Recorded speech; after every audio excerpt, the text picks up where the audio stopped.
Wait, there was actually a game. Wasn't there an actual game called Well, Global there was Thermo? one called Nuke War. It was a cool card game. And No. you, Oh, no. I'm thinking of that weird micropro strategy game called Mad. oh yeah, mutually Mutually assured assured destruction. destruction. That was fun. Yes. It was fun for a while until you realized the AI was stupid. Well, there's that.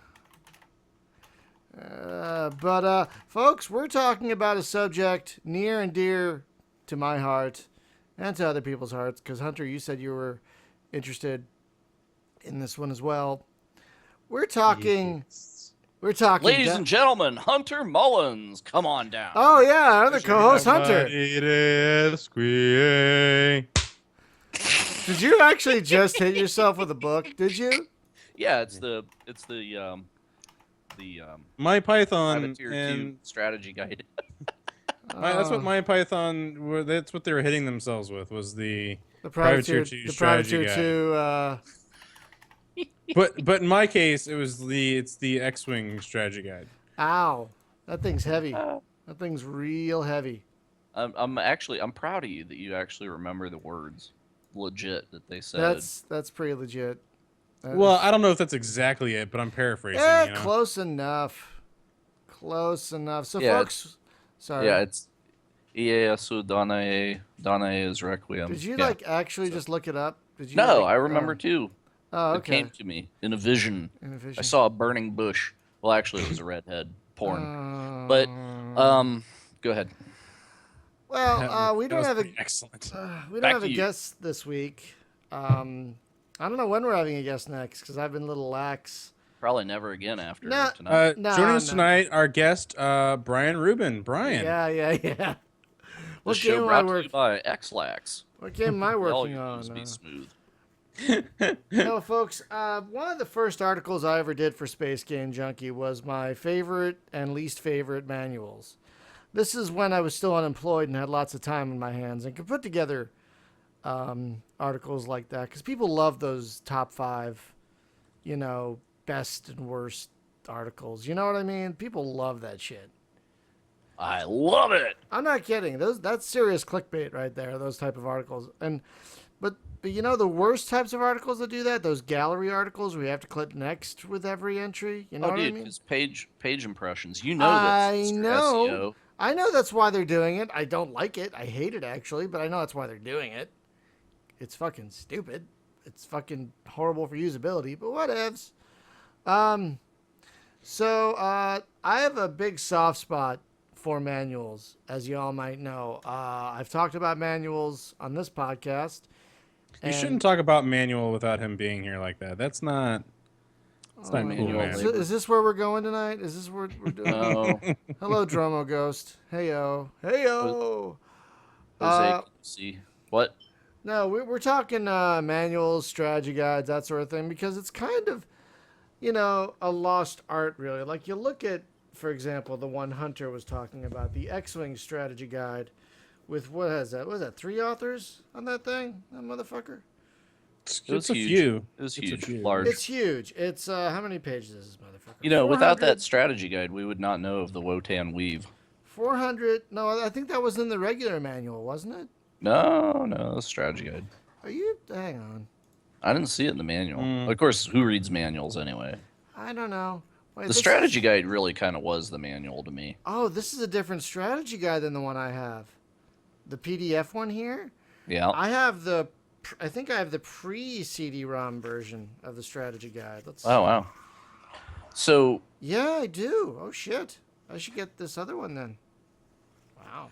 wow, the rules of engagement manual. I'm checking out your links. The Rules of Engagement Manual is my all-time favorite. My Your links. all-time favorite. Seriously. them links. I mean, the Rules of Engagement 1 manual, it's this fleet operations manual, and it is super duper detailed. It's got philosophy on the game, details on how to run it, obviously, a shakedown cruise tutorial in the manual, which is very, this is 12, 13, how many? 14. Jesus H. Christ. How to make a sandwich, Yeah, this thing is, I forget how many pages. A lot. Let's see. It's like a couple hundred, I think. Really, they should have put like Star Yeah. Wars cookie recipes in the Couple back or hundred. something. But that, 'Cause no strategy guide is complete without a cookie recipe. right. Or, that actually could be like collector's edition DLC content right there. Is if you got not only the strategy guide, but you got the cookbook and the soundtrack. Oh. Don't I Hmm. mean there are games where you could you get the strategy guide as like DLC, but it's always a PDF, you know? Well, I always feel like the newer form of strategy guides are different than what strategy guides used to be. Yeah, they're all wikis now and shit. Well, I mean, not just like wikis, but I'm just talking like you look at a strategy guide now, and it's just like, you want to know where that thing is on the map, go here, and you talk to this person, and then like that's it. There's no like strategy guides. I feel like back in the day had more depth to them than just like go here and do this, and then you're done with that quest, move on, kind of a Let's thing. let's talk for a second about Invisiclues. Oh yeah. Because are you aware of such a thing, Hunter? Invisiclues. Possibly. Let's Okay, talk. here's You how this gotta- worked. If you got a strategy guide for say one of the King's Quest games or the Space Quest games, it would come with a highlighter. And Oh, yeah, yes. and you'd find like a question. For those of you who don't know, the book would be filled with like questions, and the answers would be in a box, but they'd be blank unless you took the highlighter and went over them. To yeah. There's a Wikipedia page on Invisiclues where hint booklets No. sold by Infocom to help players solve puzzles in their Yeah. interactive fiction computer games. Yeah, yeah. Yeah, I there's Before totally need info- the one for Hitchhiker's Zork? Guide. no, what was the suspended? That one. Oh, I Dude. never finished that. Oh my god! I wish never they would finished do. that game. I wish somebody would do a reboot of Suspended with modern technology, where much like Dead Knots, Right. you just have a screen that's very vague about what's going on, but you could direct your little robots around, and then it's because that game was kind of interesting because you had one robot that could see and one robot that was a hearing sensor, and then another one was a manipulator, and I forget what the others. So, but you had to like make sure that the right group of robots. It was kind of like Silent Running, right, where you had Huey, Dewey, and Louie. But you Right. were a guy like in suspended animation, just your brain working, and you could control the robots around the base and try to fix things. I never got very far because that game was balls hard. Oh, they were all balls hard. But Hunter, I know exactly what you're talking about because I forgot I had this. But I've got the strategy guide for the Skyrim Legendary Edition. Mhm. It's over 1,100 pages. It's a massive tome, and yet there's no way they have enough room to go into any kind of depth about all these quests and all this information. There's no possible way. There is so much information in here, but it's not, Right. It's almost like a cheat book almost. Like, That's I'm pretty stuck on this much- quest. How do I find that? Well, on page That's- 325, you'll notice that you're actually supposed to turn left in the cave instead Yeah. of right. Yeah, I wish I And- could show you all a picture of this thing, but that's pretty much exactly what it is. Number 1, here's the campfire passage. There are chests and the potions here. Number 2, the frozen cavern. There are chests and potions and loose gear here. Well, I guess and there's so something to be on and said so between a difference between a strategy guide and like a manual. Yeah. Because like I was telling you about, you were asking me earlier like what are some of my favorites. Yeah. Yeah. Like StarCraft is one of my like ones for some, I don't know why, but StarCraft really stands out to me from my youth the most for whatever reason. I guess I just fell in love with that manual for some reason. Right. But like if you I don't know if you have the PDF, but like on page 26 of the PDF, that's where it starts getting into like the Terran history, and then it goes through the Terran history, and then it talks about the different types of Terran units and their buildings and what they were about, and like what their role is, what they're made of, and then it goes into like the next faction and gives their history and talks about their buildings. But like game manuals today, they really don't do that. It's one of those things where Yeah. Yeah.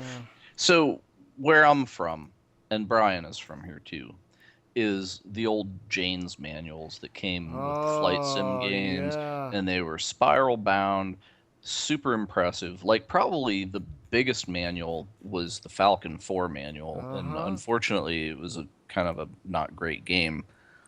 20 years later, it's getting pretty good. They're still working But on it, yeah, this manual, I got but it. the I got it oh, up right now. The manual is this massive spiral bound 3-ring.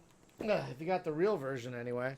it's a telephone book It in a really 3-ring is. binder. It really is. It's a telephone book. It's actually got its own fucking tabs.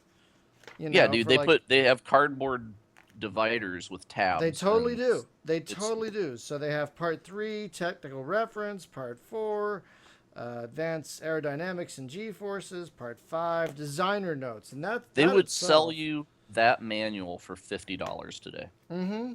just the Yeah. book, Yeah. because And they do. Like if you go to the DCS guys, Digital Combat Simulator or whatever, the manual for Black Shark, they charged like $50, and it was a manual like that. really, Yup. wow, that honestly doesn't surprise me. I've No, got the not a fa- bit, because I've, it's expensive to make that yeah, shit. it's very expensive to make these things. I've got all the Jane's manuals over there on uh, on my desk, but I've got the Falcon 4 one right here. It's one of my prized possessions actually, because these things, even when they first came out, these particular editions weren't the easiest to find. So Hunter, have you ever played a game that had a keyboard overlay? Ugh, yes, actually, ugh, when I was I don't remember what game it was, but I remember my brother had one and I played it. So those things ugh. were beautiful, man. And They the one were. for like Gunship 2, where every single key on the keyboard does something in 3 different modes. It was just like, my God.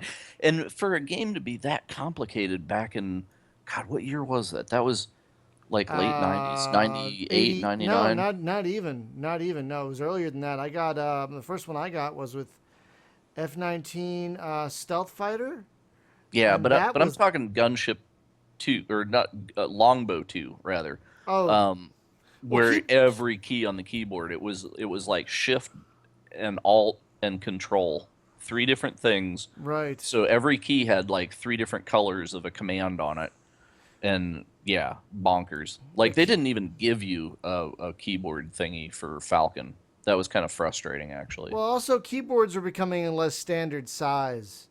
That's Like true. there were ergonomic keyboards and there were keyboards with different size keys.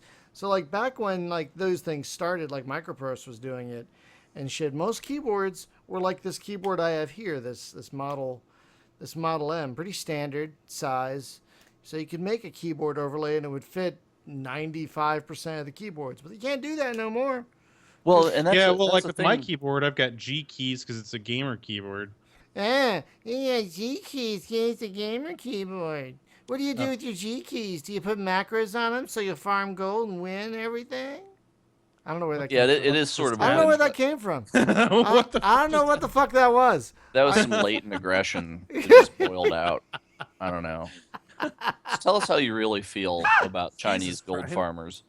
So yeah, but no, the thing is the numeric keypad over there, yeah. so required on old games. Oh But you God, can't do yes. that anymore because a lot of people like me have a 10 keyless where I just don't A have a what? numeric keypad. It's A, just, you chop it off to the right of the arrow keys is just nothing. There, Yes, I've it's seen that. yeah, it's really? like I've got one of each. Yeah, and it's nice because when you have 2 joysticks on your desk because you're cool and playing Elite like I do, then you don't have a numeric keypad, so you get the joystick that much closer. Yeah, And Huh. I think Corsair sells some of those too, where they just you can find a lot of keyboards now that don't have the number keys on them. That seems so alien to me. Like I would totally miss them because I use them all the time for various Well, things. They make those keyboards too because they're also very portable. They're easier to transport because they are shorter.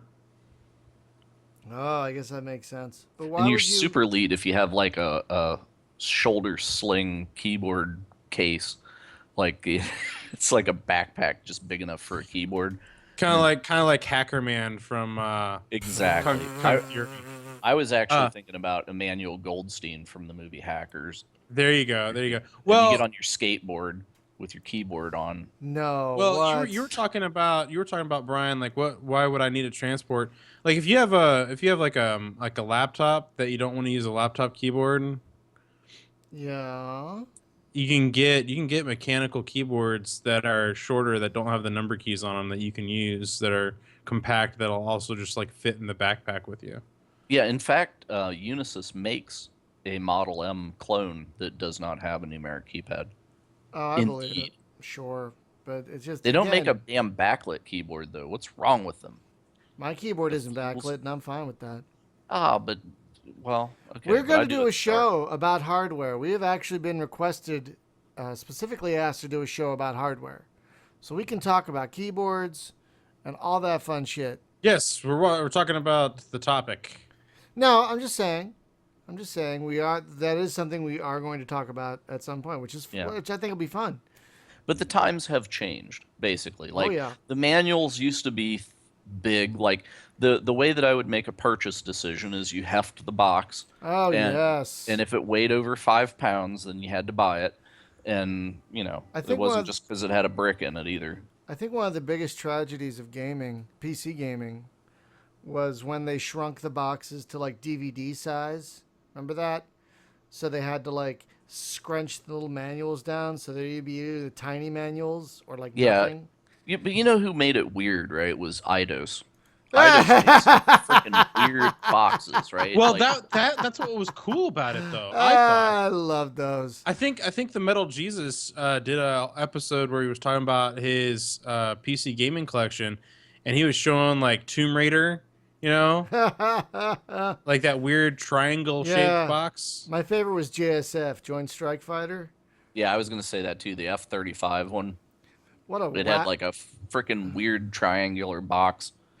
I bet people in Babbage's hated that shit, man, because Oh, you couldn't God. stack it on the shelves. What was And the that's why weirdest- they did it, because you had to display it different. And, No, obviously. I they're think the marketing it. weirdest box was it for that tank sim called Spectre or something? And it was like two triangles met at the top, mushed together or something. You know what I'm talking about? Oh, I know exactly what you're talking Yeah, about. I'm trying to that find a thing. picture of. I Oh, think no, the here it weirdest- is. We were Spec- talking about Infocom before, right? And Infocom Yeah. always packed in tchotchke in the game, right? It was their feelies, they called it. Where you'd get like a coin, or there was one of them. There was like pocket lint and stuff that was like in a little bag. It was just weird stuff. But there was one. The game actually came packed in a plastic UFO. That was pretty great. Yeah, stuff like that doesn't work anymore. Like, No, you can't download a UFO, dude. Well, you not wouldn't just- download a UFO. No, but not just that. Like they just announced. This is off topic for a moment, but they just announced a super collector's edition Blu-ray of all 5 Die Hard movies. Why you'd want the 5th one, I don't know. But it comes in a Nakatomi Plaza replica. Jesus Christ. Like, where would you put that? Well, I think you made a really interesting point though, that things started getting weird when they started shrinking down the box sizes. Yeah. Because like the hard thing about that is I picked up at one point the battle chest version of World of Warcraft, right? And it came with World of Warcraft and the Burning Crusade expansion. And the and- strategy guides. Oh, It came with the okay. strategy guides. And they were and- tiny. They were itty And they bitty were strategy. super tiny. Yeah, and itty bitty, yeah. really frustrated me. I got that Is very this a same strategy box. guide for ants? Yeah. What's happening? Yeah, and It's so it's a strategy pamphlet. Yeah, and that really frustrated me because so many boxes then came like on like the plastic DVD type cases, and they had like maybe these little dinky manuals like here's the keyboard and what it does, and that's it. Yeah. And that got really super frustrating because not only did games come with these amazing strategy guides, but or guides or manuals or whatever you want to call them, but they also came with usually other loot, other junk, other stuff, posters, like we talked about Wing Commander before at one point, so that came with like cross sections of the Yeah, ships and yeah, stuff like yeah. that. Oh, the packaging for the first Wing Commander was so wonderful. I've got claw marks up right now, and the stories and the comm relay.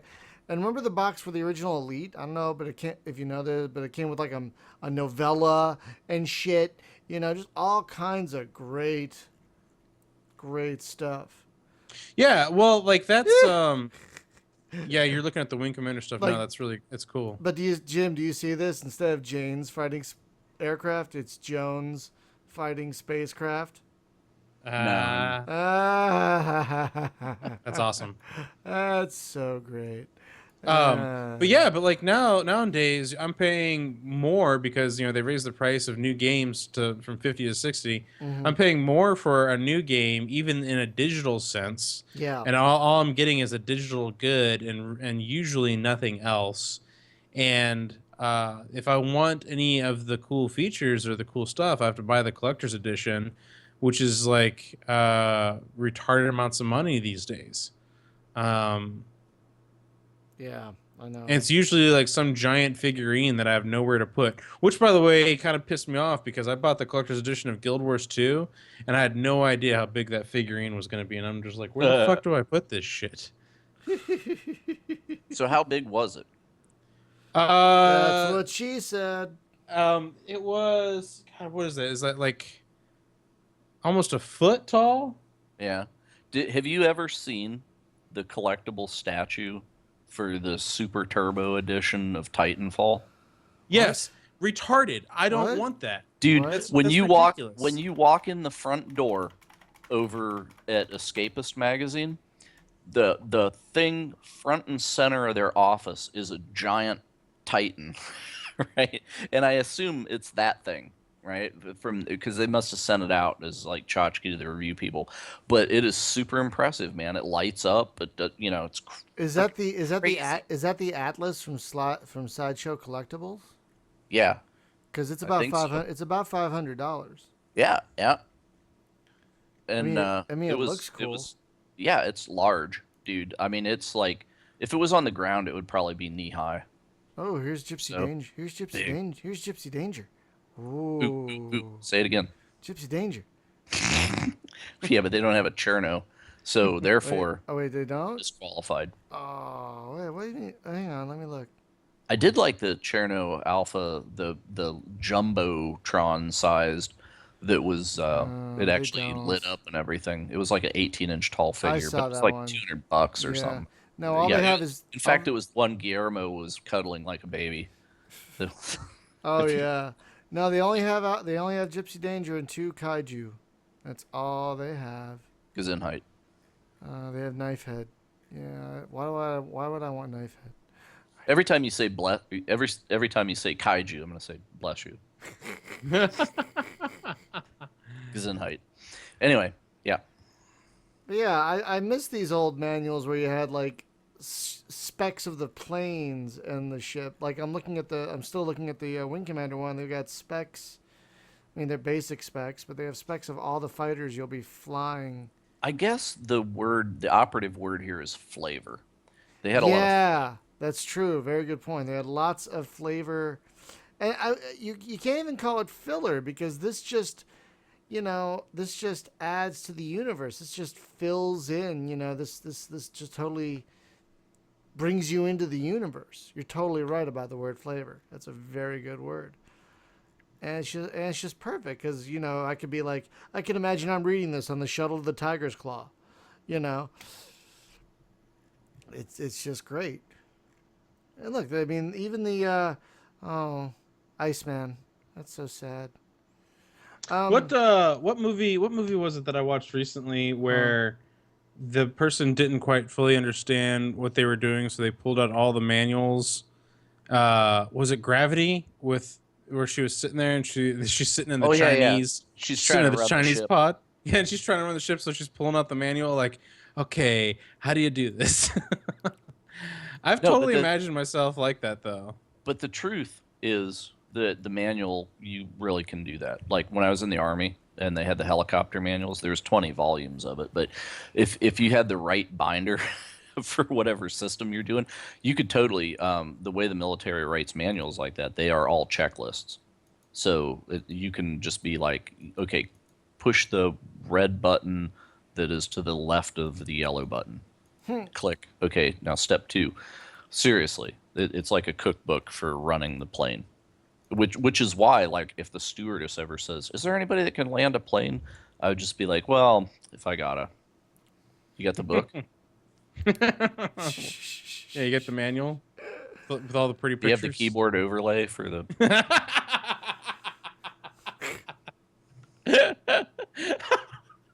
Dude, if airplanes had freaking keyboards and a mouse and a joystick in It them, makes you I wonder could why they land don't. any. It makes you wonder why they don't. Like, Yeah, totally. standardize that shit. You know, I mean, why not? Well, I know, like in NORAD, they actually have there's 3 buttons and a trackball, and that's how they control the nuclear missiles. Oh, Yeah, that's why Atari kind of got in trouble for that in the 80s. really? Copying They that. got No, in trouble for that? no. But it kind of Wow. it kind of was like I'm such a the gullible.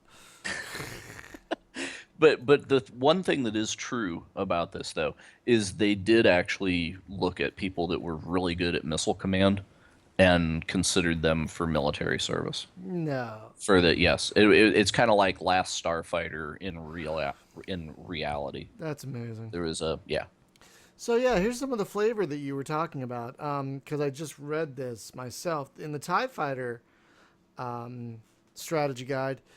It doesn't just give you how to win a mission. It doesn't tell you exactly what to do. You're reading about this character called Marek Stell, and he takes you through the story up until like the last expansion, and every mission has his notes about how to beat the mission. And it's like told in the first person, and it's fascinating. Right. So it doesn't give you like turn here and It's miss immersion, right? Yeah, exactly. That's exactly what it is. It immerses you in that world. Like I loved like I stopped caring about this strategy guy when they stopped this story about Marek Stell. I'm like, I don't care anymore. Like I want to keep reading this story, because this is fascinating. But it's just fascinating how it like fills in these spaces between these missions you played. Like, oh, that's what happened between here and there, and that's why. Yeah, but Well, people today would probably tell you though, oh well, if you read the book series, like with Halo, for example, it's just like, oh well, if you read the books, they explain this, and I'm like, wait, I don't want to read like 4 frickin' books to this like.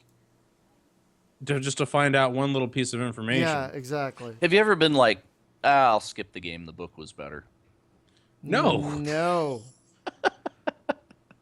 I'll wait for the movie. I've actually, I think the only bit of video game tie-in fiction I've read is maybe one Wing Commander novel. I know there's like 8 of them, or 10 of them, or 12. Well, I mean, if there's tie-ins to where they stand on their own independently, yeah, that's one thing. Yeah.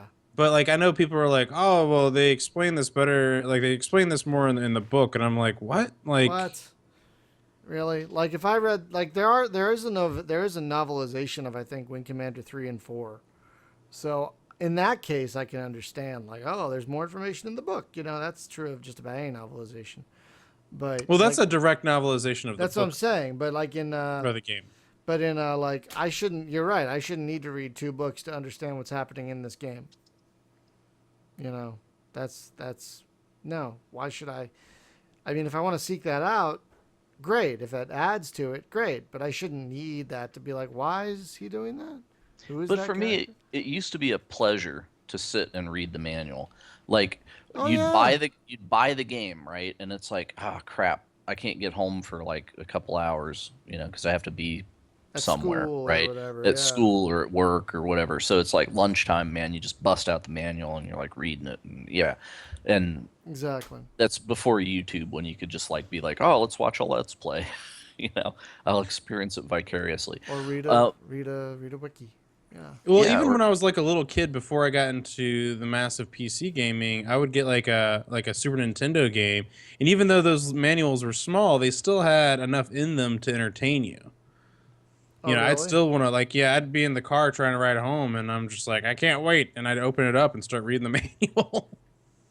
Like, what's one of those games like you were mentioning? I think some N64 games. I think what's They what's weren't one of really those?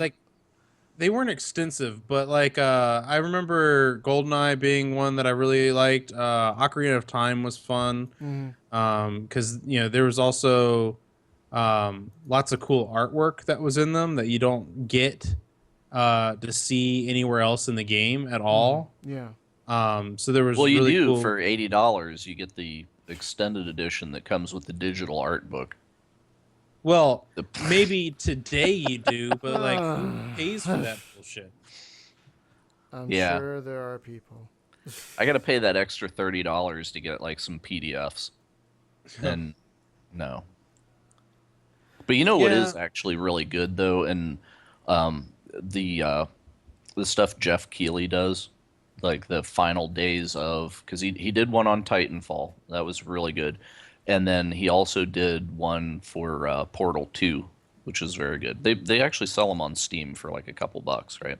But it's an interactive book that is like developer interviews, Oh. all the behind the scenes, See, everything. that's pretty cool. That's like Yeah, that that's sounds like a DVD special feature or something. exactly, but it's actually like a bunch of articles. It's got some embedded video stuff. It's a Yeah. gallery of pictures and that, but it's I think honestly, whenever like Apple came out with the whole iBooks thing, and they were Yeah. showing those cool interactive books, and like nobody made them after that, I guess, but they were showing like this is the future of the book, right? Like you turn the page, and then the fish actually swims around, and you can do right, like the stuff on the page is interactive. It's not just static pictures or an embedded video or something. It was stuff, and that's how these books are. And it's really cool. It shows, but the problem is that it takes so much effort to produce that's just not the norm. Right. Yeah.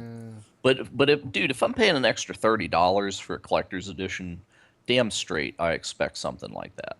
Yeah. No, I totally agree. Because otherwise, what do you get? Well, I get the cool purple horse mount. Can we I get Can a we forum mention- badge. I get a forum badge. That's great. can we mention the big elephant in the room with all this though? Go ahead. GOG.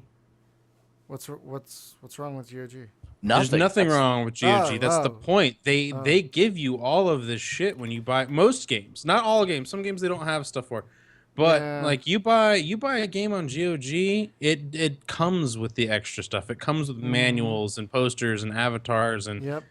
desktop backgrounds and I'll all be hon- kinds of I'll little be honest. stuff. There are lots of games I've purchased on GOG that I will never play, but I got them for the soundtrack. Oh yes, no, that's an excellent point.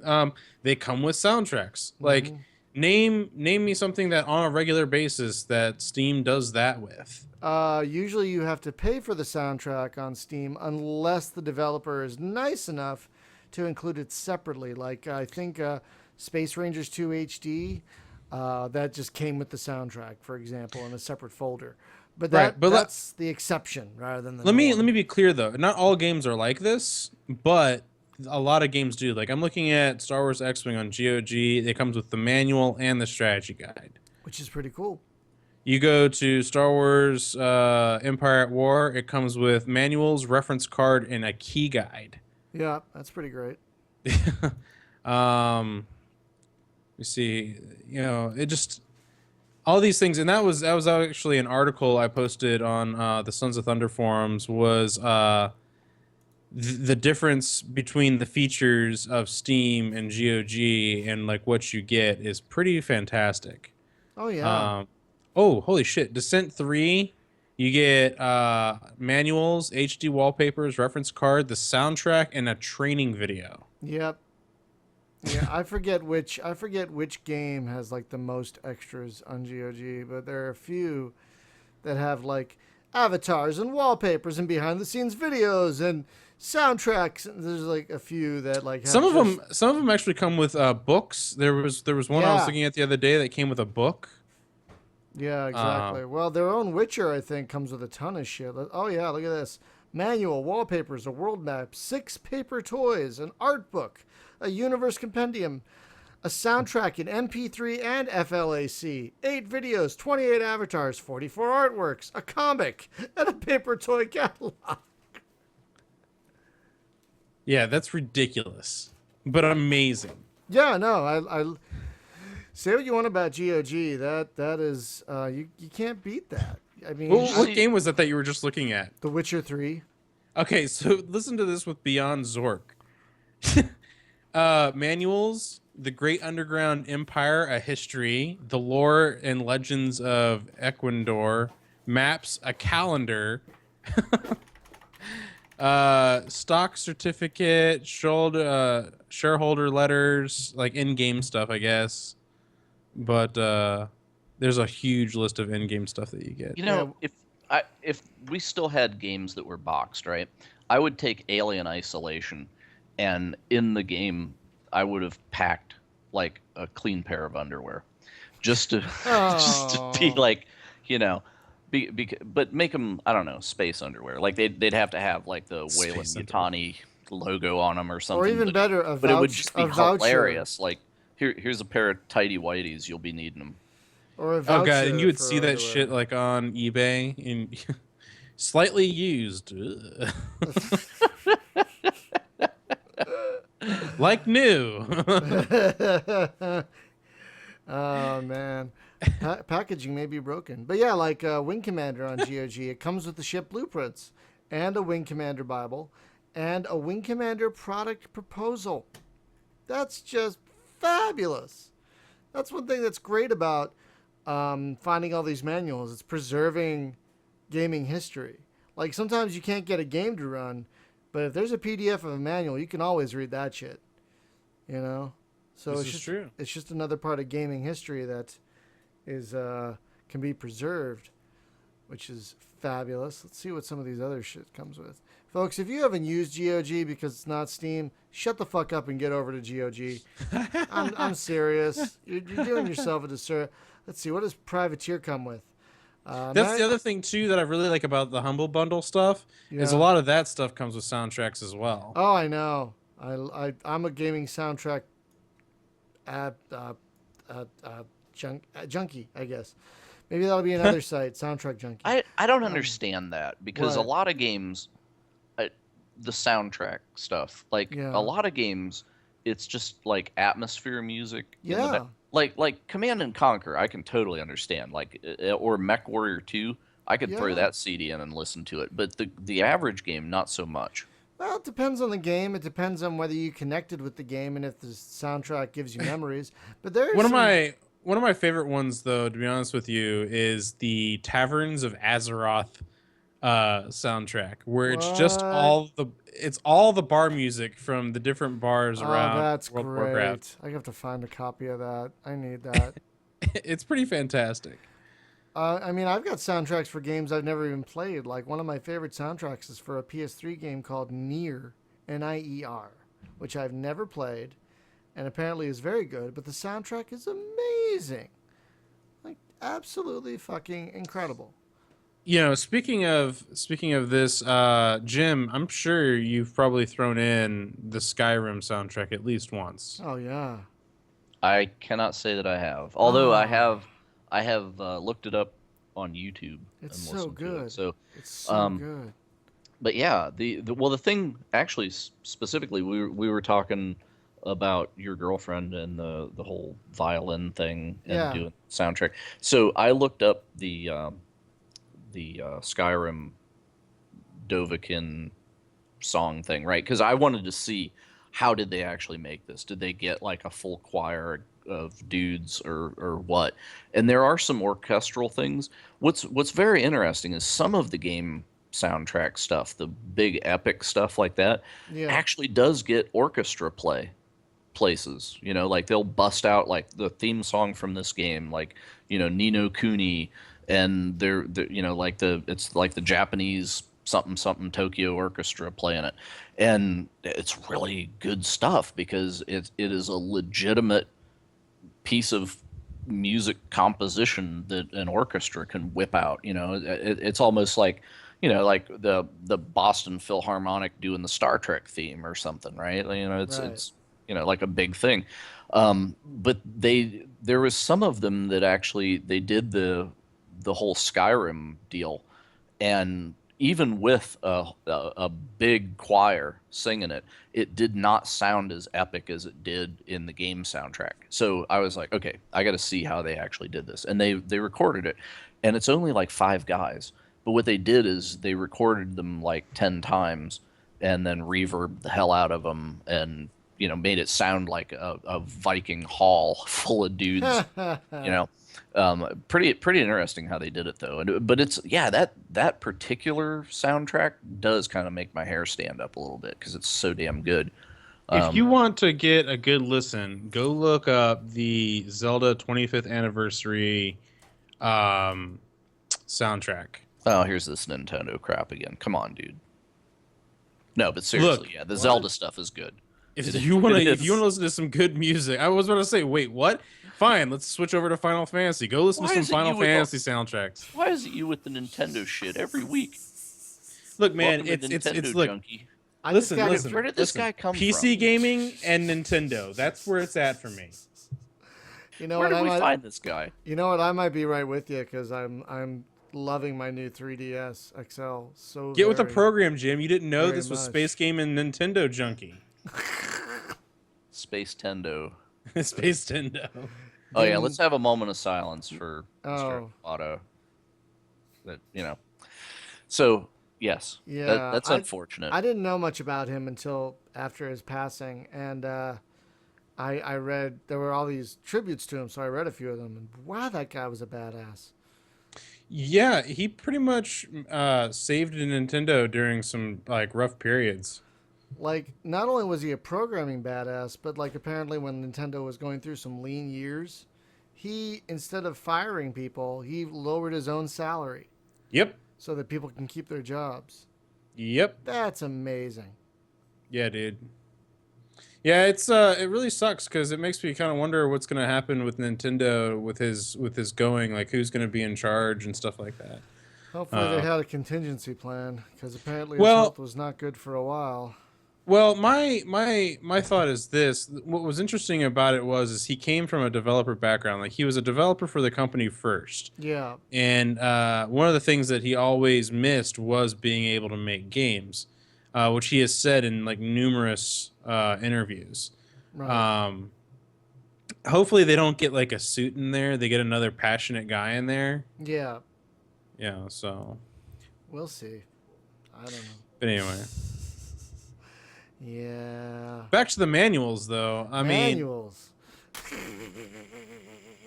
Wallpaper, soundtrack, avatars, artwork, manuals. That's all right. I mean, as long as we have like a main topic we talk about a bit, we can tangent. That's what conversations are, and that's basically what a podcast is, right?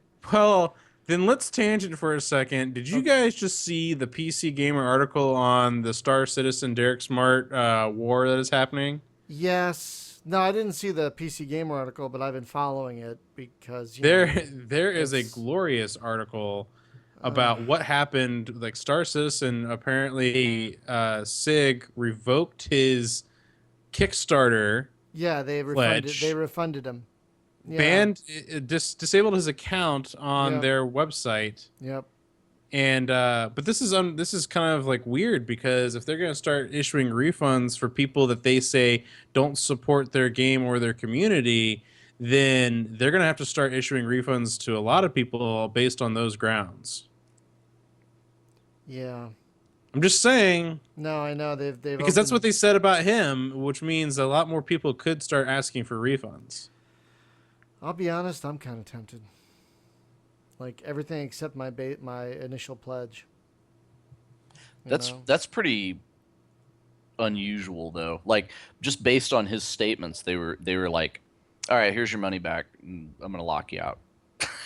It Right? seems very Like childish though, right? it does. It does Yeah, not it sound really like they does. handled that well at all. No, you know what? So No one's handling anything in this mess well. yeah, You know, it's just it's kind of a flame war. And I'll be honest, I haven't seen a good old fashioned flame war like this in some time. So I yeah. don't know, I'll be honest, I won't mind watching it a little bit. I hate I'm to gonna say pop that. some popcorn and Yeah, I'm gonna pop see some what goes down. popcorn and just sit back and Well, a lot of Especially, people in I the have no comments skin in the though are game. like, people in the comments are like, "Who's Derek Smart?" And or You know, some people, he might sell a couple copies of Battle Cruiser out of this. You never know. Could yeah, uh, but like, when did he make a game that was good? Well, that's the thing, right? Like hey. it's like Seriously, I'm not trying to be an he has asshole been here. no, but he has been You're not making the trying. same game since about 1990 something, right? Five, 90 four, 95. 4, Okay, 5, but it something like is that. the same game. It's Yeah, pretty much. iterations, right? The thing But is, it's a it great game underneath a horrible UI. That's the okay. problem with it. I mean, the gameplay itself is good. I mean, there's so much to do and such great stuff, but you gotta dig through concrete to get to it. I just have not managed to penetrate it. It's hard. It's It's very difficult. I well, once, even given the UI and such, right? yeah, But it's just it the game. I don't know. It just does things, and I don't understand the things that are yeah, happening. no, And it's it's fair. That's you totally know fair. Because I mean, Wait, which one again, was this again? all of them. Battle Cruiser 3000 onward. Have you guys done his MMO? Like, apparently that's not doing well at all. I played Yeah, with it, and it kept crashing on me. So I figured I'd come back to it once it spent a little more time in the oven. yeah. I got in it, and I was trying to figure out how to get out of the base that I was in, and I wasn't having any luck doing that. So Because after this whole Derek Smart thing, I was like, well, let's check out some of his newer stuff, and I applied to be a part of the beta like Yeah. 2 weeks ago, and I have not gotten a response. Oh, yeah, well, we'll get that taken care of. We have a lot of pull. he's also busy. He's very busy with Yeah, he's very busy bitching. with his Sick. with his crusade. He's very busy lawyering up, He's and very busy. yeah. But however, I did see that's another thing about Derek though. He was not. We're going to talk about the forbidden subject. He was not at all shy about throwing in the Gamergate thing when that was going on, and he did it in a sensible way though, because he was talking about the IGDA, right, the Indie Game Developers Association, and some of the shadiness that was going on there. And I found that very interesting to read. So it's when Derek starts talking as an industry analyst, I listen because he actually knows what he's talking about. And the thing that kind of dings his armor a little bit is that he hasn't really shipped a game that people are in love with, Yeah. right? So had he shipped a Wing Commander or something like that, then I think he would actually be kind of a force to be reckoned with. Like, he'd be Payne Weber, right? Like Derek Smart talks, people listen. But as it is, I think it's kind of weakens his position because of the history with Battle Cruiser and stuff. They're like, oh, who's that guy? Look at his, but it's like, no, the guy knows his shit. He's been around the industry and stuff. He just hasn't quite clicked with that project that he's trying to make. But I enjoy talking to him. Oh, you no, know, he's great to talk to. and he's a great read. Yeah. I think he's probably a better read than a conversation, right? Because in a read, he just he takes the time to research it and feel confident about his rant, whereas Yeah. just speaking, he can't look up 3 references for every statement he wants to make, so he kind of holds back a little bit. Yeah. So and that's a thing I appreciate about him, but I think that's a thing that he has learned School of Hard Knocks, right? Is like, if you're going to say anything, have some sources that back it up, because somebody's going to, the man has been through the flame war trenches, right? So he's an experienced forum combatant Do you remember the Huffman stuff on Quarter to Three back when that went down? Vaguely. Yeah, well, he had this guy, Bill Huffman, that used to follow him around. Like everywhere Derek Smart would show up, Huffman would pop up, like, seconds later, right? Like, here's Huffman. And it was Huffman's deal it was his mission in life to just follow Derek Smart around and harass him everywhere that he posted anything on the internet. And, there was various lawsuits and stuff and whatever went down. And then finally, I think the guy just gave up or whatever. But hey, do you mind bringing another person in? Because Nasserog just wrapped up. They were doing their eXplorimate thing, and he wanted to talk strategy guides a little bit. And he's a 4X guy, right? So he knows the deal. Sure. Okay, do you have him on your Skype? No. Gosh darn it. Okay. Short intermission. So, how's everybody doing, huh? Let me see if I can pull him in. Sorry. Hang on. I wonder. I might still have this. Hang on. Where is it? If I call him, does it bring him in? I don't know. I don't know how shit works. Let's find out. Computers and things and such. No, it says if I call him, it's gonna put you guys on hold. Doesn't that suck? Well, have him add me, and I'm gonna hand you the contact info for him. Just have him add me. Just it's not that complicated. It is complicated. No, Brian. it isn't. It's complicated because I'm making it complicated. No, anyway, I sent you the contact thing. Oh, I wish I could play music so you guys could hear it. Because I would totally play the Spanish Fly. Is that the name of the song? Spanish. Yakety sax, perhaps, would be. No, it's that song. Oh yeah. Dude, from the one of my favorites has always been "Let's all go to the lobby." Let's all go to the lobby. But that's that song they would use in like the Love It Connection or whatever and stuff. Yeah. 20,000. Yeah. So which reminds me also, who was the guy on the Gong Show? I can't remember. You mean the drugged out host? Yes. Oh, they made a movie about him with George Clooney, Yeah. but I forget the name of the movie my and God. the guy. But I know what you're talking awesome. about. Yeah. Well, the Gong Show was great. Yeah. Well, it was. At least it's a kid. Oh crap! I can't think of his. Well, anyway, he was like producer of all that stuff. The Gong Show was not his only gig, man. He was behind like the dating game, the newlywed thing, all that stuff. Hey, man. How's it going? Doing all right. Hey, Nate. Welcome aboard. Thank you. So we were just talking about everything but strategy guides. Yeah, so maybe we'll bring it back. Bring it back. So bring it back. Okay, let me see. How do I bring it back? Well, let's start with a simple question. What is your favorite video game strategy guide? Obviously, it's Ascendancy. Ooh, good one. I have that. Shit, where is that? Oh, man. Here we go. Brian fades into his room. It is a beautiful. No, it's wonderful, and I own it. Shit, where is it? Hang on. I have it upstairs in my I have vault. it right here on this. Oh, there it is. I got it. I have a vision of Brian like hands and knees in the closet, tossing boxes over his shoulder. No. I got the bookshelves of maybe 6 feet away. No, I got it in my hand. Yeah, but do you know the story behind it? Bill Trotter, Gary Meredith, and Selby Bateman.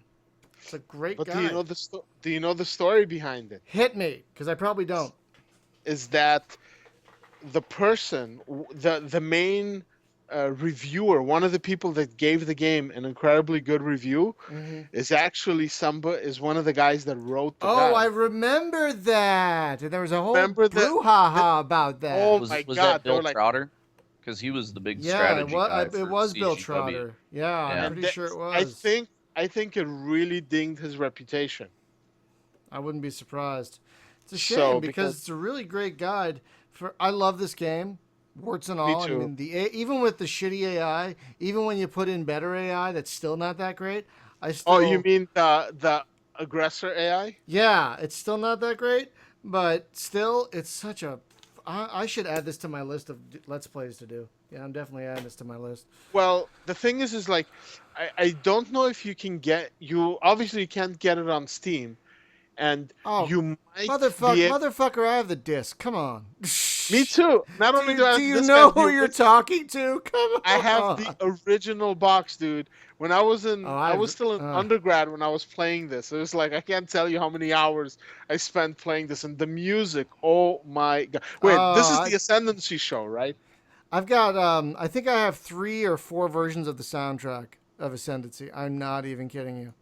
And it's like it's the first time that there was like no humans in the game, no bipedal aliens at all. 21 aliens, 7 random ones each time. It was awesome. It was, look, you're right. It had its issues, but who cares? You know, back in the day, what game didn't have its issues, Oh right? god, it was still so fun. Oh So my god. that's my personal favorite strategy guide. And I have a bunch of them, but that one for me. Is that because you love the game so much, and so maybe you're biased toward? No, because Okay. there's so much effort. Like the manual for the game was pretty beefy for what it was, Right. and then the strategy guide just like filled in like today. Let's say for example today, you know, pick a game. I don't care what kind of game. Just pick a game, any game. You know which one I want to pick. You know which one I want to pick. Just pick it. It doesn't matter. Pick a game. Galactic Inheritors. Okay, Galactic Inheritors. You got it on Steam, right? Yeah. So You got a might have got refund on Steam too. No, I got it. No. well, you might. Did you get like a PDF with instructions on how to play, or like just the tutorial? That's a good question. No, man, because if think you I don't have did. the tutorial in the game that leads you around by the nose, then you get buried in the reviews. Ask me how I know. Well, irregardless of that, Oh yeah, there's a manual. There we go. So There's one. you have some kind of like a bare bones manual, and there might it might come as a PDF or a Word document, or I don't know Oh what my the hell. god, are you kidding me? And then you have. Oh no.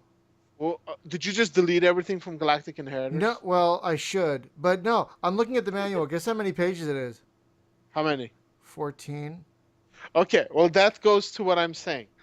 So you get Oh. like a digital document that's usually very short. Just gives half of it is probably disclaimers and legalese, anyways.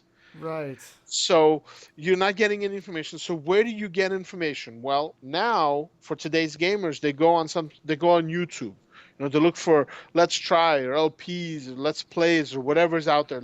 You know, Yay for me. Or they go to GameFAQs. Right. Or GameFAQs like sites, which you know you want information, but that's it. Back in the day when we had dial-up and like 14.4 was like, you know,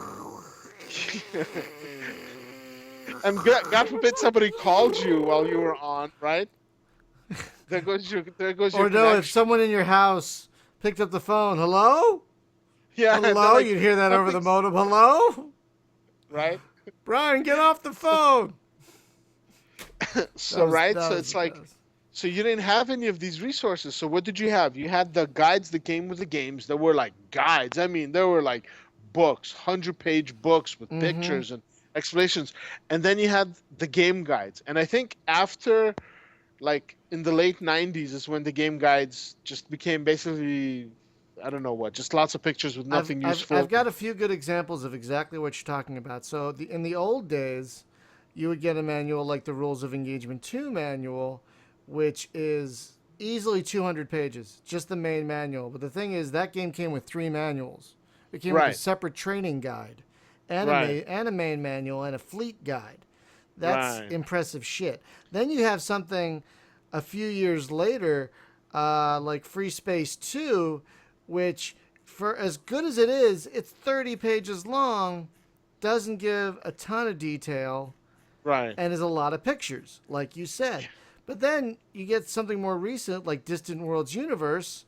They actually put in the time to make a pretty nice manual for being a PDF-only manual. It's 100-some pages. Well, the game, you know, there's a lot of information in the game. Right, but they made a manual worthy of that. But that's not always the case. Like, Galactic. Well, they also There it is. charged you a worthy entry fee to play it. But the thing is, you can download the manual without having to buy the game. It's right there, which is nice. It's on the Steam page. I understand, but that doesn't do you any good if you don't have the game. I know. I'm just saying it's Unless nice. you're an engineer. I know engineers like to read manuals, design documents. I know a lot of engineers that do that. Just sit there and read design documents because it's fun. What are you doing, Scotty? Reading a technical journal. Shouldn't you be relaxing? I am relaxing. Exactly. I'm cleansing my brain. So, and speaking of like manuals, do you know what's one of my favorites that came before that? Was with the game, was not a game guide. Right. Do you remember the Bard's Tale series? I never played them at the time, but I know. Okay. I knew of them, of course. So, I don't remember if it was the second one or the third one, because back then they had some serious, like, things, like these techniques to fight piracy. So, because you could basically get the game and, give it to your 10 friends who installs it off the floppies. And, there were no disk drives back. There were no CDs. It was all on floppies.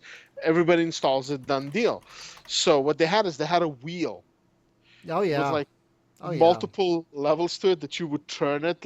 So every time you turn on the game, it would ask you a question. And you have to, like 2 or 3 questions even, you had to turn the wheel in different directions and line up these little windows and, punch in what it was in order to open up the game. Yeah, Starflight had the exact same thing. In fact, let me pull it out here. You had to line up 2 things, like say the cross and the black egg, and then you looked at the ULEC, and that gave you a 5-digit number. And if you did not hit that 5-digit number correctly, you could play the game for a few days, and then you get pulled over by the police. I'm not kidding. The police pulled you over and checked your copyright and checked again. They asked you again, what is this? What's this number? License and registration, please. Exactly. So yeah, the security access code wheel by Interstel is what this was for Starflight. And I remember also another game back then that had also an interesting scheme. I think was the Pool of Radiance, the D&D game. Do you remember that one? Yeah, of course. So that was actually, I remember playing that back in the day, man. What was the one? What did they do? Was it a wheel that they did? No, for Pool of Radiance it was something else. I don't remember what it was. What was the one where? Where was the one where it was a red piece? It was like a red piece of clear plastic, and you had to put it over a certain part of the manual. M1 tank. And the back what you saw there. Yeah, right. Like punch in what you saw there, man. They had some innovative stuff. Starflight 2 was my favorite because you had a map, and it had a little map thing, and you had to put this little square over a certain coordinate on the map, and tell it how many yellow stars you see in the thing. That reminds me, wasn't one of the Star Control games like that also? I think maybe. I think the third Star Control game was like that. Either Star Control or Master of Orion 3. One of those two had some scheme where you had to look on a map and yeah. I never played Master of Orion 3. I avoided that one. Why? It was a mess, but it was fun. Everyone told me to avoid it at the time. Everyone's like, I love space games. I'm like, don't play this one. Just don't. Just don't. So I just didn't. Well, because it wasn't the developers of 1 and 2. It was the publisher contracted it out to a third party, and they just ran with it. I'm trying to remember if they used. I think they had animatronic puppets in that one. Was it in that one or was it in Star Control? That was 3. They had the puppets. That was Master of Orion 3, right? No, that was Star Control 3. Star Control 3, yeah, because they're so similar at that point. Could have been the same game. Looked like the same game. So let's talk about a good strategy game for a shitty game, because those exist. Fuck you very much, Jim, for reminding me about Privateer 2 today. It was the least I could do. I was having a good day. I was having a good day until I saw the words Privateer 2, The Darkening. The Darkening. Why? Did something bad happen to you while playing it? Have you played it? It is the worst. I think the best part of the game is the uninstaller. And Well, no, the game has an amazing cast. We've talked about this before. I mean, it's got Clive Owen, it's got Christopher Walken, David Warner, John Hurt, Jurgen Prochnow. Yeah, You know, but the way to play the game is go to YouTube and watch the movie. Watch the movie because they strung it all together, and then you don't have to suffer. Don't play through the actual game. Yeah, the joystick waggling part is no. No, there's a window in my life that's from the mid '90s. It was like from '96, I think. Oh wow! Through 2002. Oh, the only game I played was Ascendancy during that time. You missed a lot of good stuff. I was in grad school. I had other concerns. No, that's that were fair. And more Ascendancy. important. Ascendancy is a great. We'll go back to that. Ascendancy is a great game. Maybe we'll do a show on Ascendancy. That's what I was going to say. There needs to just be an Ascendancy show. Why not? Why not? What was the protection on Ascendancy? Was it some kind of code wheel thing or something? No, I don't think so. No, Ascendancy. By that time, by the mid '90s, they didn't. It was just CD-ROMs, so they didn't even need to worry about it too much. Oh, it was a CD because the game was only like 50 megs or something. Oh, well, that would be a lot of floppies, right? So. No, the floppies were. I think the floppies were like what, 1.5 megabytes or something, or 1.44. Yeah, it was some small. Yeah, because I remember Wing Commander 3 was one of the last games I got on floppies. No, not Wing Commander 3, Wing Commander 2. For God's sakes. Talk about a game with high production. The Wing Commander series, right? Right. And those manuals, we were just talking about the one for Wing Commander 1, which is just fantastic. I mean, the Tiger's Claw, this like magazine for your ship. And then the back of it is how to play Wing Commander. They don't do that anymore. It's like, No, they don't. It's a real damn shame. It's a lost art because you know why? Because you have stuff like Let's Plays. You have people like us, I guess, that get review copies and we play the shit out of these games. Yeah, but and like we the manuals explain started everything. going away before Let's Plays. Oh, well before. Yeah, well before. Like, I remember the manual I got for Space Rangers 2, the original Space Rangers 2, not HD or whatever. It was not a very good manual for a pretty fucking complex game. It was not a very good manual. Who started this trend, right? Who? It wasn't the PC, it was the console game industry. Oh, they're the ones. Yeah, I believe it.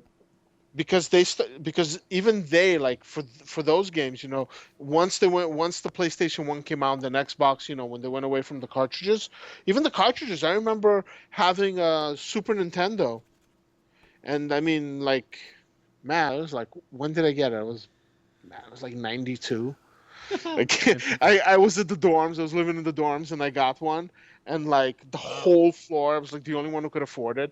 So I went and I got, and the thing is, I didn't afford it because I can't, the family money tree was huge. No, I worked. So I worked, I saved up, and I went and got it. And like we had like Madden 92 or 93 and like a couple other games and like Rage and something like that. And oh my God, dude, it's like my room was. If I could have charged admission for the people going in and out of my room, dude, that would have paid for my college all by itself. So even those games had some kind of manual, and then you have like towards the late 90s when the PlayStation 1 came out. What was it? When was PlayStation 1? Was it 99, 2000? No, the PlayStation 1 was 95, 96. Whoa, no. No. Yeah? No, it was late 90s. No, I think it was earlier than that. Yeah, we're all checking now. Yeah, we are. It was released in Japan in 1994. Well, unfortunately, we're talking about the United States, not Japan. November 1995. Oh, shit. And then, No, September 1995. Yeah, I remember. I was working at an EB when I'm thinking when it came out. Oh, that's right, because like later that year, the next year is when the N64 came out. It was that year the N64 came out. It was that same year, I'm pretty sure. I think it's PlayStation 2 is what I'm thinking. Oh, that was 2000. That was okay. So that's what I was thinking. 2000. So so like when PlayStation 2 came out, you would buy your CD in the your disc in your plastic CD box, and on one side is the game, and on the other side was a manual that had some thickness to it. And like Oh. within a couple of years, they just got thinner and thinner to where it's like a sheet that's folded in half. You know? Yeah, And- yeah, exactly. Because it had to fit in. It had to be a CD insert. Right. know? And here's the thing. And you know why they did that? Because they're like, well, nobody's going to sit here leafing through it. Everybody, and this is when, once it wasn't AOL anymore, dial up, there was some speeds out there. And there was internet everywhere, because everybody's at college anyways, right? All the colleges had internet. So then they're like, oh, go on this website. The World Wide Web was starting to really pick up. So they're like, go on the website and you can download it from there. You can see it online. And then at that point, they got so lazy. It's like nobody wants to put any time into it anymore.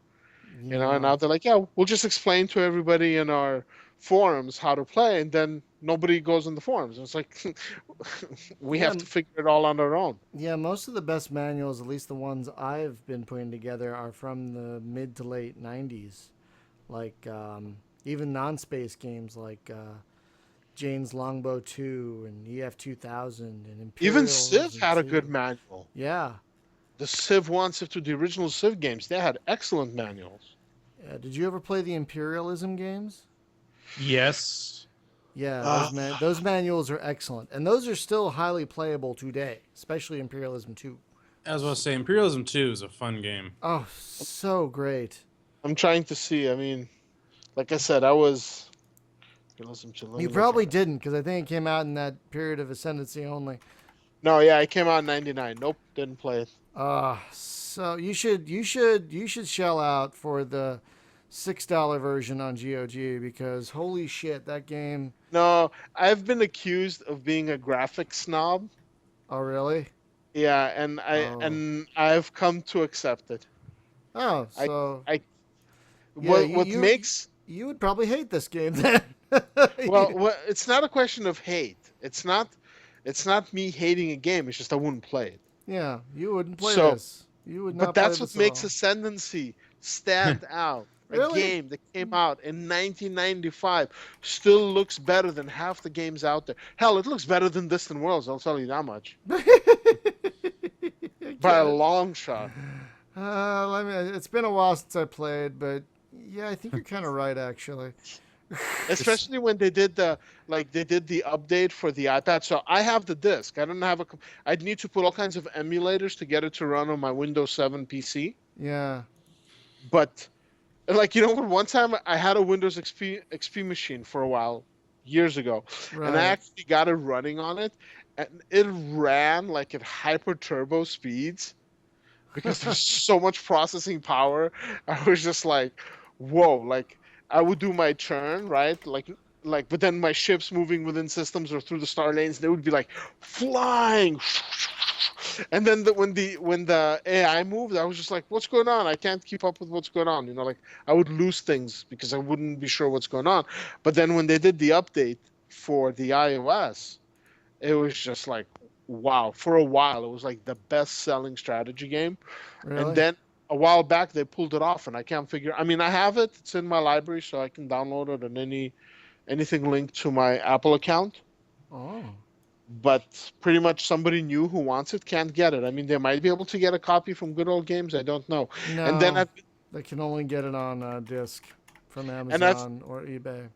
And I've been hearing that from several people that have said it now, that Ascendancy 2 is in the works.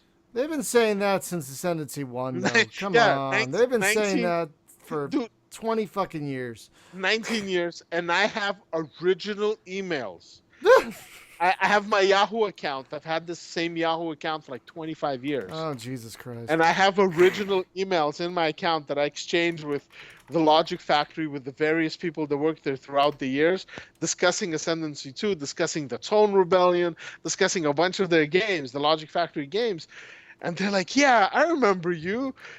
Man, aren't you... give it up already. I'm like, no. I will not give it up. As soon as if they did a Kickstarter or something, I'd be there day one. There's no question. Me too. This would be the first Kickstarter that I've never pledged on Kickstarter. I would. Oh, pledge. really? Yep. Oh, why is that? So Why have I never pledged on Kickstarter? Yeah. Because when I was born, I didn't have sucker stamped on my forehead. Oh! Oh my! Hey, Damn. So- I'm sorry, but Boom! you have a better Oh! chance. speaking You of have Star a- Citizen, Ah. Yeah, we talked about Ah. that on our show today. Ah. So I don't know. Did you tell them who I am? Just as a frame of reference, I guess. do you know who I am? Do you? No. Bitch, do you know who this is? Guys, this is Nasrog or You better Nate respect my authority. from the eXplorimate site/podcast, experts in the strategy/4X genre. It's actually and- 4x/strategy. That's Oh, all. it's. Whoa. You. Get it Whoa, right, Brian. Whoa. Bitches don't know about my 4Xs. Motherfucker. All right. So yeah, we were talking about that.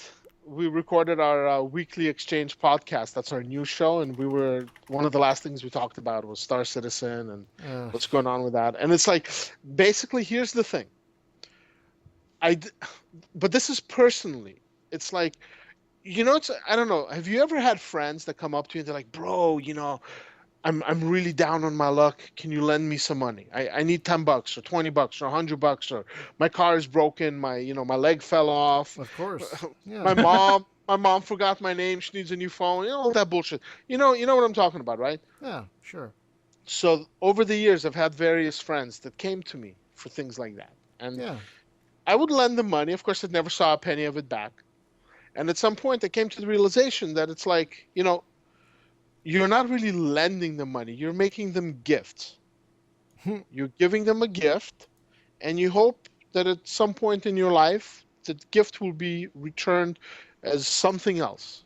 But you're never going to see that money again. The moment you start lending money to your friends, it's done. Kickstarter is lending money to strangers. Mm. All Yeah, the that's all true. the all the crowdfunding stuff. So now, Wait. But what do you think about Patreon? here's the thing: Patreon is different than Kickstarter. That's right. So let me direct you to the Space Game Junkie Patreon. Patreon.com/Space Game Junkie. Okay, just had to get that in there. No, I understand. Continue. We have Thank one you. too. Wow. We Did have that one just too. get plugged in? Nice. Did you see that Segway? It was like a two-wheeled vehicle that would revolutionize travel.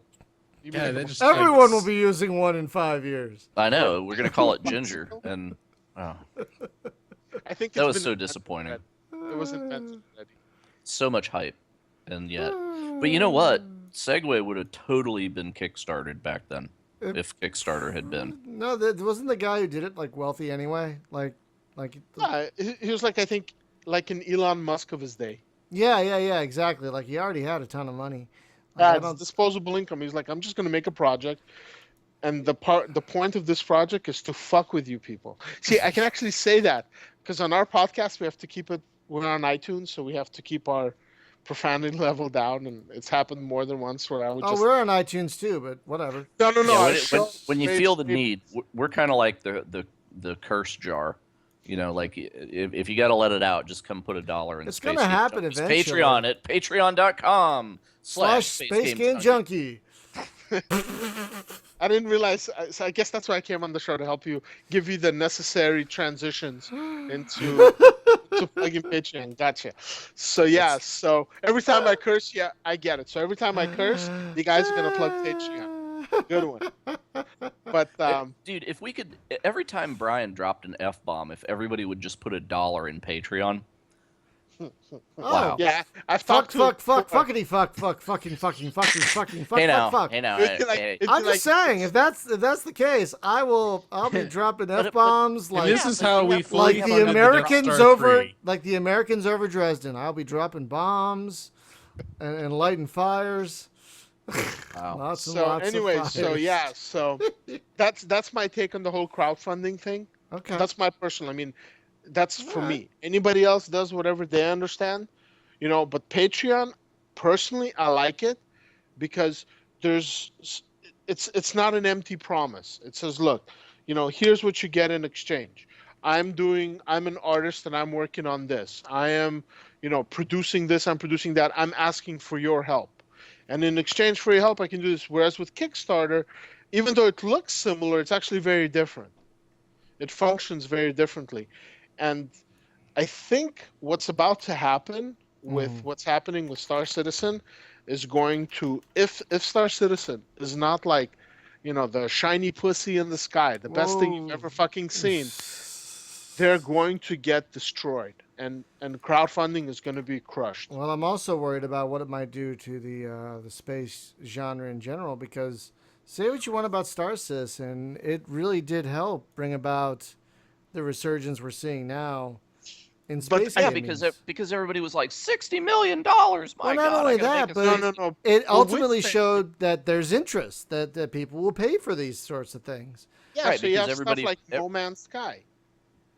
Yeah, but Exactly. people Yeah. voted with their wallet, right? And people who were on the fence or whatever, or the suit type people were like, "My God, people have a hunger for this shit," And then suddenly we're back in action. The problem is going to be if they fail to deliver on this.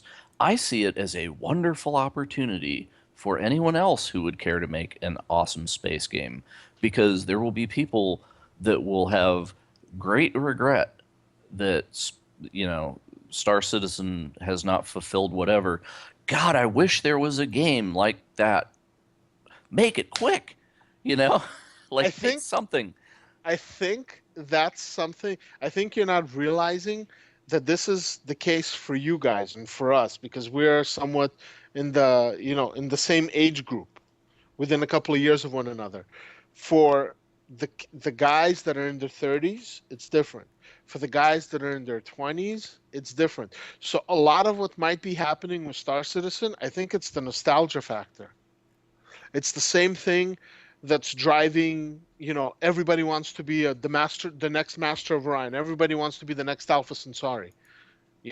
That's what I think the problem is with Star Citizen, is that there's so much hype. Oh man, this guy made this game and that game, and oh wow, I remember I spent my youth. But like with the whole internet culture, with the whole community of just like, in a split second you go from being a big fan to the biggest troll. You're going from somebody who's supporting it to somebody who hates it, and shits on everybody and everything in like in a split second. I think that this is going to leave a very bad taste in a lot of mouths, and I think that that's what's going to do. That's what she said.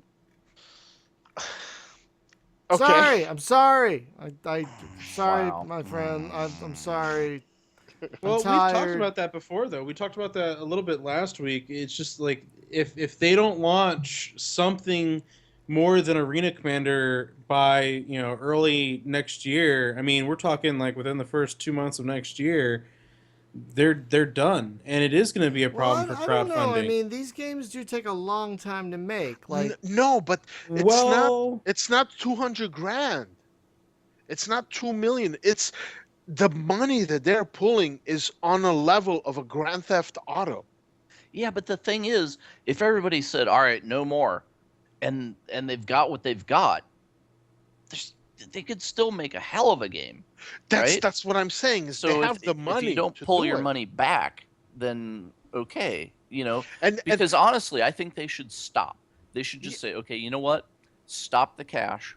We're gonna ship something, and then we'll turn the valve. and Yes, the cash stop flow designing new ships that haven't been implemented yet. Like, you don't need Well- to design any more new ships. Like, what's do that with the later. $400 ship? $250. It's a custom ship only for you. What is that? That's That's the and- PT Barnum right there. Is what that is. That's the pay to win model right there. My ship is going to have the flames on it, and it's going to have the extra thrusters, and it's going to have the best weapons, and I'm just going to own this part of space, and that's pay to win. You buy this type of ship, and you're going to kick ass. Yeah, Whereas- if they had said this game is freemium, and then started selling ships before it ever came out, people That's would the just difference. go ape shit. But you're gonna have to pay for the game. It's gonna be a $60 game, and Yep. then you got to buy ships. So, yeah, $400 ships. yeah, that shenanigan's gonna stop. But the thing is, though, if I can play the game and earn any of these ships, then it's like, okay, I bought the ship for cash to show my support because I wanted to give money to the game anyway. But if it turns out the game ships and they still want $400 for that beast, and I can't get it any other way, fuck them. That's all. That's I aren't can't you say just anything describing EVE Online right now? else. No, because Basically, you have EVE Online, you don't buy the ships though. I could no. But EVE go into Online, it you on have the empty. economy, the in-game economy. You know that you're playing. So you're buying. It's an MMO. You're buying into the MMO, and then you're doing an in-game economy to support your growth, your ships, your empire, your group, whatever it is you're doing there. This, Yeah, whereas but with without an economy, MMOs would die. It's the same thing with World of Warcraft. no. When I'm saying economy, I'm talking about like, I mean, you can make a living on these games. Like you're converting what you're doing in the game to real world money, not just an economy within the game. Well, That's the thing. I wouldn't say you could make a living playing that game, That's but because you probably don't know people that do that. I have a couple of friends that had, I was saying this on our show too, that they had like 4 or 5 different games running at the same time. And I mean, these guys, I mean, they're not making 80,000 a year, but they're sure as hell making a whole lot more than they would if they were working some minimum wage job. They're making 17, 18 bucks an hour playing this. what? Really. Yeah. So, Yeah. because I knew in Eve Online you could sell the game time codes for money, Yep. but I didn't know of any other way to do that. So They're so playing. the They're idea paying for the. Yep. They're well the paying. idea was supposed to be you buy the time code and then give it to somebody else for something in game, and that way they still got their $14 for somebody paid for a subscription. It just wasn't the same guy, right? So So you you're know. telling me that people are making enough in-game money that they're buying in-game time and selling it for real-world cash? Yes, I know. that's how that works. I know 2 people that do that. Well, did that. I don't know if they're still doing it, but Yeah, but the thing is, the money is supposed to go to the developers because if I buy the time code from the developer and then somebody buys it from me for in-game stuff, I have basically given the developer $15 to get I, in-game stuff. I'm just shrugging my shoulders because I'd never played, so I Uh, don't know the specifics. well, But he has to be selling stuff outside of the yes, official economy, right? Which, yes, oh, no one would ever the do other that. black market, the other Yeah, black market. that doesn't happen in every MMO ever. That's why I only I don't. mentioned EVE Online. Well, you see, and the thing is, I don't even care. Well, that there's people do that Second Life. because if you look at like, what do you make an hour, right? So what's an hour of your time worth? And if you're playing the game and they make it a little grindy, right, to encourage people to spend some money, Mhm. if I'm playing and there's some like 14-year-old kid that's got nothing to do all day but to grind Right, away at this game, then fine. right. So I'm willing to trade. It's like, okay, $30 to jump ahead a couple hours. Well, sure, that's what my time's worth. But I don't want that to detract away from the game, also. So Well, I don't begrudge them doing it, but still, at least like make it available, right? it Don't make it depends a on win button. it depends on how you play. You see, because some people enjoy the grind. Some people want the if it's World of Warcraft, they want the epic mounts and the weapons and the armors and whatever else from without the grind. So you have these gaming mills and God knows where people are like basically like chained to their systems and they're playing in, they're selling it. You know what I'm talking about, right? Oh yeah, absolutely. But So the thing is, you know, when people are doing that kind of stuff, because you look at like the scandals, right? Like no game has scandals like EVE Online. So it was this guy, and he had the Titan, right? And he and he absconded with the betrayed Titan, he, and he he yeah, and he betrayed his cleaned out the corporate corporation. accounts and stuff. And they always put in real world money what that thing was worth, and it's like he stole like $10,000, real world money worth of shit from these guys. And it's like, well, it's only worth $10,000 if you can actually get somebody to pay you that for it. And you know what? Otherwise, People do. well, see, that's the deal, right? So the guys that are running Goonfleet at the top tier, should be rich as shit because they have all these other guys that are just farming for them, right?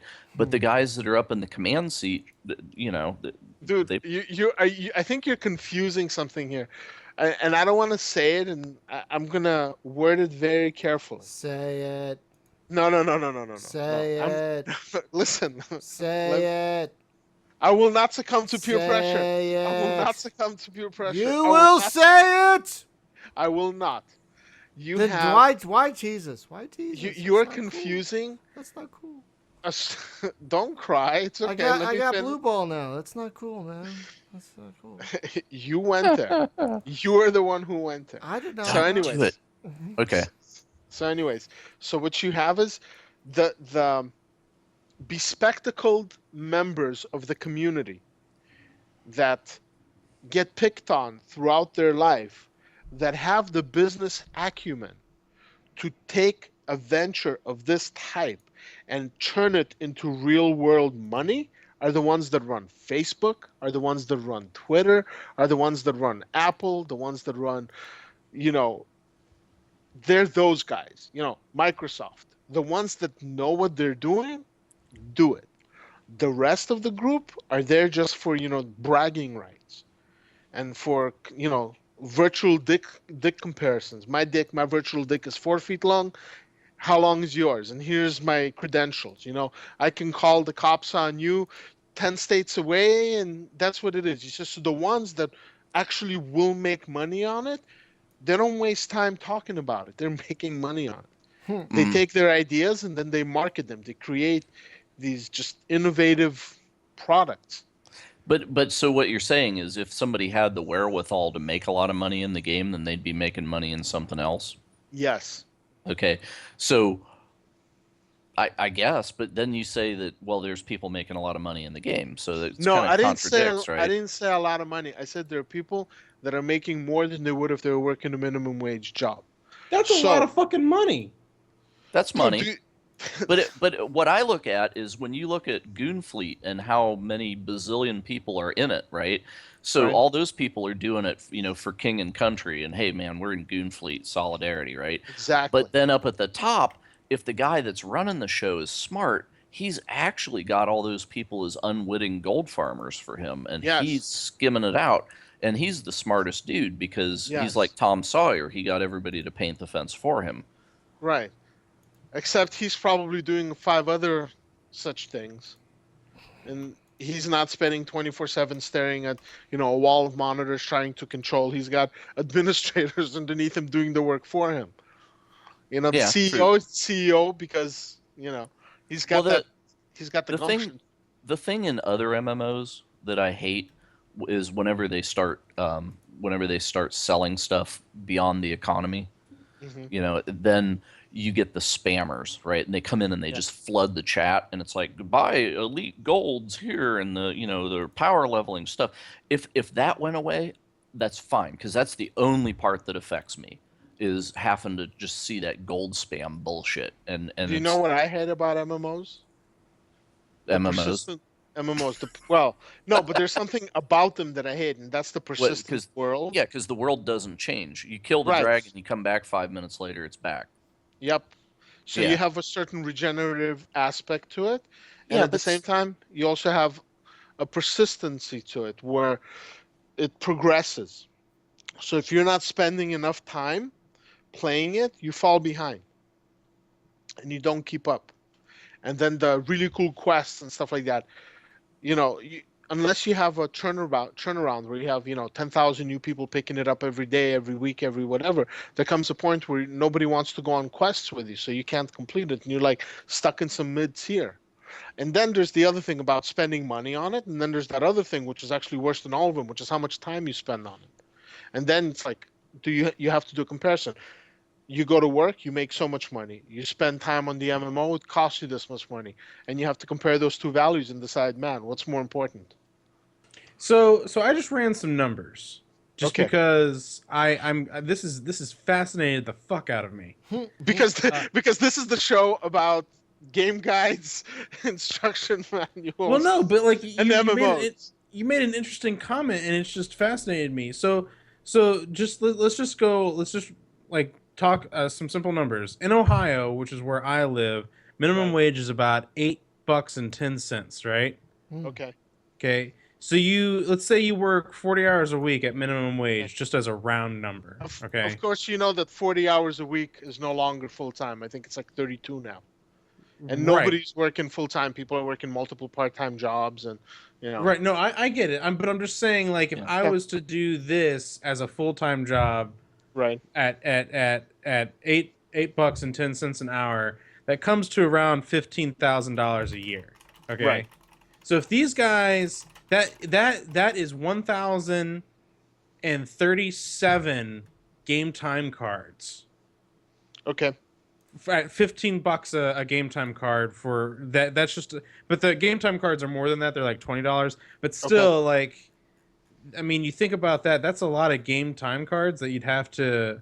Remember, these are people running 4 or 5 systems at the same time. No, so I follow you. I follow you. So that you have to double that because they have to pay for game time themselves. Well, they don't, because they generate income. That's why I mentioned EVE Online, because you're generating income within the game. Right, but they still have to buy that. They still have to buy those game time cards with the in-game money. Right, very true. Right. So like that's how the guys that do this, professionally, I guess you'd call, in air quotes, professionally. But the guys that do that, they never pay a dime. They don't pay a dime because they're getting it for free on. They just skim that enough to run the business out of the business. But you're telling me, but the thing is, you're telling me though that they're making more than minimum wage.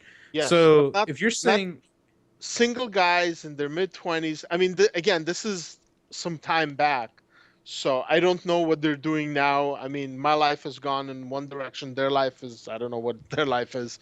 So, you're also thinking that they are paying it through the normal game exchange for the time cards and stuff, but there is a side market where it's like a billion credits is X dollars, right? So, I mean, that side market always exists and stuff, right? But hey, so check this out. We're like an hour and 45 minutes. You guys can keep doing this, but I have to take Joe back. So we should probably. Well, that's a pretty long show, so we should probably call it a night. Well, I just don't want to like rain on it. No. Thank you. I was wondering how we're gonna wrap this up because it is getting late.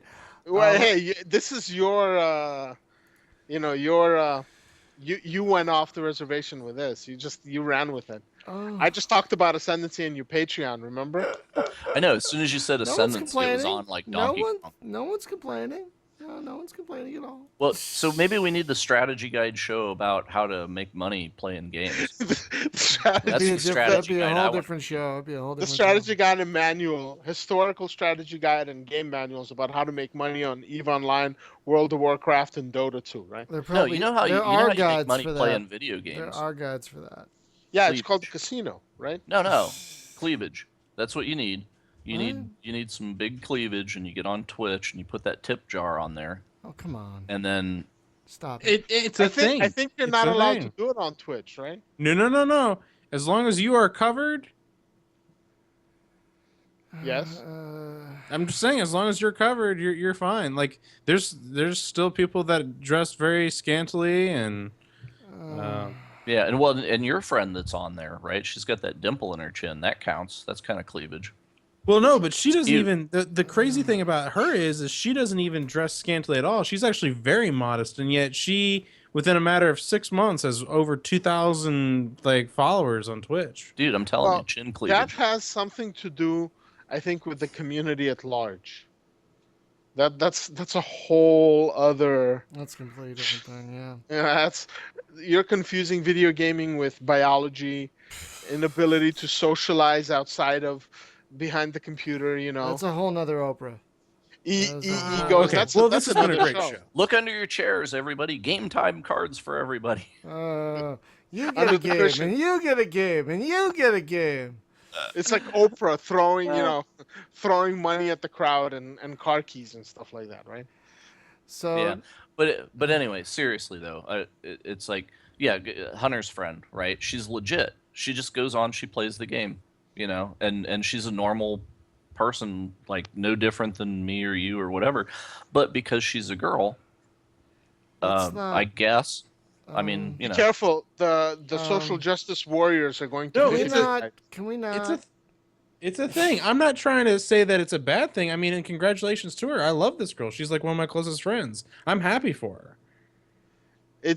No, it is really. I think it's a statement about. It's a cultural statement, and what it is that people are not communicating on a face-to-face basis anymore. You have all this.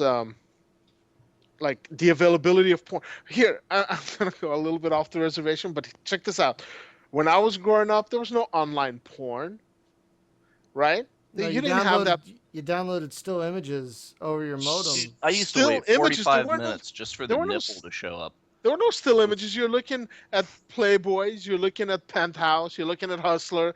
You're looking at, the Macy's catalog. The front page is toys, and everything in the middle is lingerie and Sears and whatnot. That was the wank material back in the day. You're walking around, you find a duffel bag, you open it, and it's like, whoa, manna from heaven. Stuff like that. And now you don't have that issue. You don't have to go to a video store, to the back section of a video store to, embarrass and hiding and something like that. You go online and it's all available. So Yeah, you but order this is a whole nother way to make money online. No. What It's a I'm different saying, business model. no, but what I'm saying is that like you're working, you can do all these jobs without leaving your home. You can do all these online type of work that you don't really have to leave your home. You can order food, you can get everything you need online, and then there is also, your porn. Sometimes you're not in the mood for porn. Sometimes you want to feel like you're. That's what I think. Like the whole Let's Play, the whole Twitch is about. It's like you're hanging out with a bunch of people.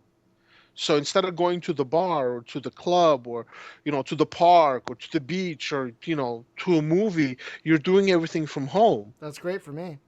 I'm fine with that. But the I do point all is my that, best work at home.